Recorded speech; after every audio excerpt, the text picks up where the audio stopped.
Resistance का जो हमारा अरेंजमेंट होता है, जैसा कि हम जानते हैं कि प्रतिरोध जो होता है, अगर हम ओम के नियम के अनुसार देखें तो V बराबर IR होता है।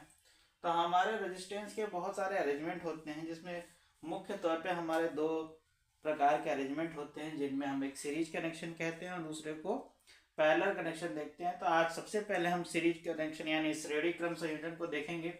तो श्रेणी क्रम में स्पेशली बात यह रहता है कि हमारा सबसे पहली जो विशेषता रहती है श्रेणी क्रम में कि हमारा करंट जो है वो डिवाइड नहीं होती, यानी जो हमारी वैद्युत धारा रहती है वो पूरे सर्किट में एक जैसी रहती है।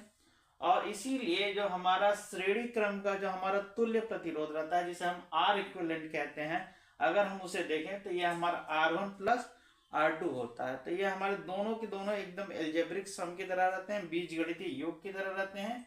R इक्विवेलेंट बराबर R1 प्लस R2। इसको हम थोड़ा सा प्रॉब्लम के माध्यम से देखेंगे। यदि R1 बराबर 4 ओम और R2 बराबर 5 ओम होगा तो हम इसे सिंपली जोड़ देंगे, क्योंकि हमारा श्रेणी क्रम में है, धारा चूंकि डिवाइड नहीं है, इसलिए R इक्विवेलेंट बराबर R1 प्लस R2, यानी 5 ohm plus 4 ohm equal to 9 ohm.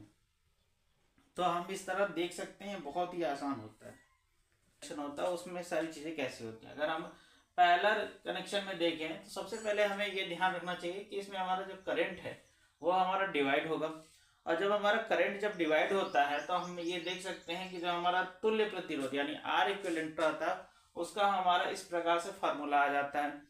तो 1/R इक्विवेलेंट बराबर 1/R1 प्लस 1/R2। और अगर हम इसे मैथमेटिकली सॉल्व करें तो इस प्रकार से यह हमारा रिलेशन आता है। अब हम इसे क्वेश्चन में अगर देखेंगे तो यदि R1 बराबर 4 ओम और R2 बराबर 5 ओम और इसे हम R इक्विवेलेंट यानी इसका तुल्य प्रतिरोध निकालेंगे तो ये कुछ इस प्रकार से आएगा। तो ये हमें देखने को मिलता है कि जो हमारे श्रेणी क्रम के तुल्य प्रतिरोध रहते हैं यानी R इक्विवेलेंट जो हमारा सीरीज का रहता है वो हमेशा ज्यादा रहता है पैरेलल कनेक्शन के हमारे R इक्विवेलेंट यानी तुल्य प्रतिरोध से। तो इस प्रकार से बहुत सारे क्वेश्चन हमारे आते हैं कि कौन से कनेक्शंस में हमारा R इक्विवेलेंट सबसे ज्यादा होगा और कौन से में R इक्विवेलेंट सबसे कम होगा।